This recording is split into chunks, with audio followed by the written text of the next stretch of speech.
बिस्मिल्लाहिर्रहमानिर्रहीम सल्लल्लाहु अलैहि वआलिहि वसल्लम। दोस्तों, ख्वाब में बैंगन देखना या बैंगन खाना, आइए इसकी ताबीर मालूम करते हैं। इस ख्वाब को हल्का ना लीजिए। आप अपने किसी भी ख्वाब की ताबीर जानना चाहें, हमारी इस वीडियो के कमेंट्स में अपना ख्वाब तहरीर कीजिए। हम आप तक आपके ख्वाब की ताबीर पहुंचाने की कोशिश करेंगे। चलें आज की वीडियो शुरू करते हैं। उससे पहले नए हैं तो चैनल सब्सक्राइब, वीडियो लाइक कीजिए। आइए आज की वीडियो शुरू करते हैं।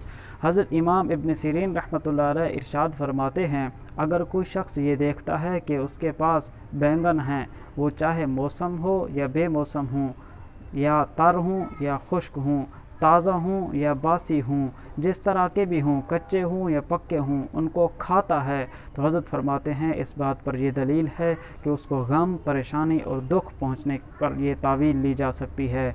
इसी तरह हज़रत मज़ीद इरशाद फरमाते हैं, इमाम इब्न सीरीन रहमहुल्लाह, वो फरमाते हैं कि अगर कोई शख्स देखता है कि उसके पास बहुत से बैंगन हैं और वो उन बैंगन को फ़रोख्त कर रहा है, बेच रहा है, या उनको उठा के अपने घर से बाहर फेंक रहा है, या उसके पास जो बैंगन हैं, एक है, दो है या ज़्यादा हैं, वो किसी न किसी को हदिया दे देता है, तो हज़रत इमाम इब्न सीरीन रहमतुल्लाह अलैह फरमाते हैं इस पर यह तावील है कि उसको गम से, दुख से निजात हासिल होगी। दोस्तों, अगर आपने कोई अच्छा ख्वाब देखा है, अल्लाह का शुक्र अदा कीजिए। बुरा, डरावना, मुसीबत वाला ख्वाब देखा हो तो अल्लाह के हुजूर तौबा, इस्तग़फ़ार, सदका, खैरात, दुआओं का एहतमाम कीजिए।